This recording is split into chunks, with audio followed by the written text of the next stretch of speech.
It's my pleasure now to introduce Vincent Tao from Microsoft, who's going to talk about empowering the web with location. Vincent is the business unit director for Virtual Earth and local search. He was previously the founder of a company called GeoTango, which did a lot of 3D visualization stuff, was acquired by Microsoft, and Vincent now is working for Microsoft. Previous to that, Vincent was a professor quite well known in Canada at a number of different universities, I think York University, University of Toronto, and Calgary. Is that right? Good. Okay, so I'm going to turn things over to Vincent, and please enjoy his presentation. Thank you very much. Thank you, Ron. Yeah, thank you. All right, it's indeed my pleasure having this opportunity and speak with audience, with speaking and this friend, and very glad to actually see many familiar faces and many friends, and I'm very glad to meet you at this event. All right, talk about Microsoft, and I'm going to talk about empowering the web with location. And if you look at my title, you probably see, hey, there's local search and virtual earth. And what does that mean to the geospatial professional, to the audience that we have? All right, I'm going to address a few points here. First, let's first look at what actually has happened to our geospatial industry. Myself, many of you actually been involved in this, geospatial industry for years. Now we see something actually happening. The number one is mass consumer market opening up. And not just talking about many of those innovative online services, Google, Microsoft, Yahoo, about those things. And you're looking at actually personal navigation really took off. And we talked about it for years about in-car navigation. Actually last year was really the awesome year for like Garmin, TomTom. They sold multiple units. It's more than combined in the past of years on the personal location side. So we're really talking about now mapping is a part of mainstream information technology. Microsoft, Google all jump into this field. The second, that something is about new enterprise service model emerging. In the geo world that we know, actually there's a huge barrier in terms of a massive adoption about geospatial technology and application. And what that barrier is. And just ask yourself, what is that major barrier? Actually, no secret, this is really about the geospatial data. So with the bundle of very low cost and cheap, even free, commodity type kind of a mapping data, image data, and with the geospatial technology, we really lower the cost, something we call the TCO, the total cost of ownership. That is the key word here. And I talk about the insurance company. The national insurance company really want to build a GIS type of application. But for them to justify to purchase the entire national geospatial database is almost impossible just for that one side of application. So that's something actually Microsoft is doing. We're really moving to this end and bring the data very low cost and the the GIS tools and the hardware to the customer to lower the cost. And of course, easy access and easy to build kind of technology.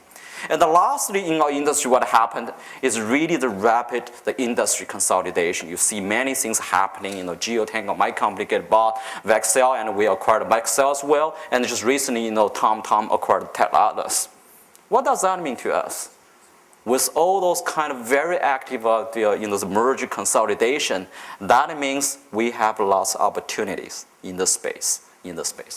Okay, I'm going to talk about what is all those dots and how do we connect all those dots. First, let's look at Web 1.0. Web 1.0 for us and the location really is about, the depth of the distance. We don't need a location at all. Location on the web is transparent. Social networks, those stuff is independent of location. I actually don't need to know where you are. And we just communicate by email. We can do business. And e-commerce becomes location and aware. You buy the books from Amazon, from eBay. You don't care where those books are stored. Where does those store? Where's the bookstore? Where's the inventory, stuff like that. And the search is really universal. You can find information from web regardless of where it is, or anywhere and everywhere almost. So that is the notion of the Web 1.0 is depth of the distance. Is depth of distance. What happened in the past few years? Actually, we started digging out, does that location make any sense to this web, the development? First, let's look at what internet users are really looking for these days. Based on study, we're looking at them and see you do a search and go to website every day. But based on study, and you'll be amazed, actually what?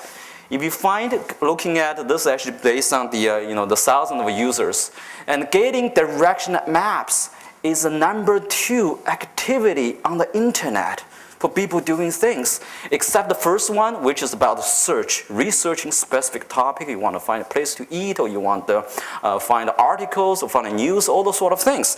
And finding directions is actually the number 1 on this list. It's actually ahead of reading news, looking for news, and the shopping. So there's a large of audience actually really looking for some location, some related information over the internet.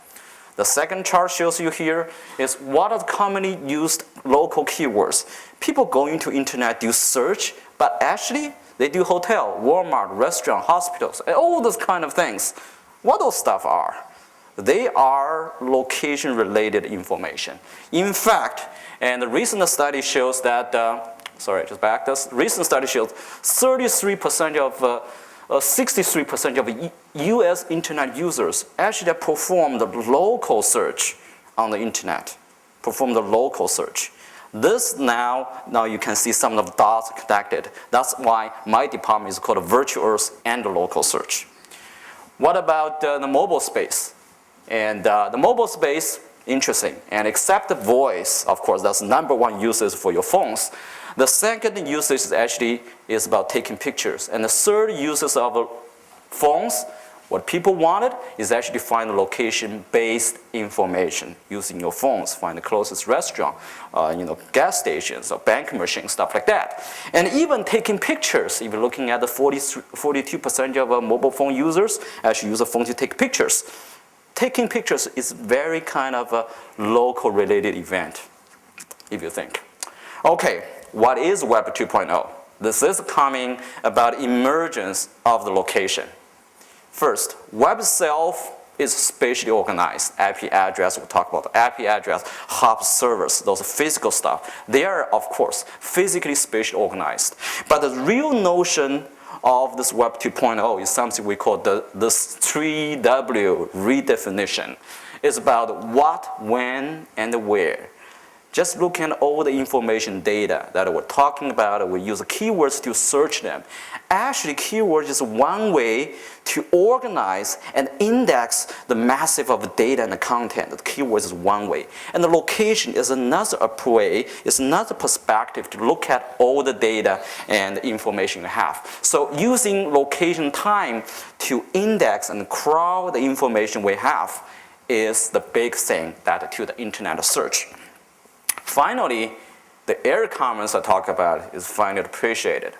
And the commerce, we talk about e-commerce, I just mentioned about a Web 1.0 version, and there's no need for location. But in fact, we find out our customer, our retail business, and the end users are always local related. I'm not going to sell something, for example, I'm the dental office, I'm not interested in putting my advertising to New York because I'm Vancouver based.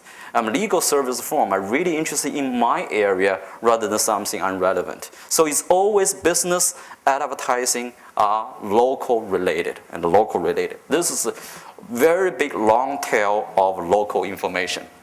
And finally, this may be something more incredible actually, haven't been very much utilized. We still try to figure out how really to bridging this online world and offline world. And eBay makes about $6 billion transaction, actually revenue, last year, $6 billion revenue. And you know what? That's only less than 5% of Intel offline transaction. And offline transaction, a lot of people actually do, just ask yourself,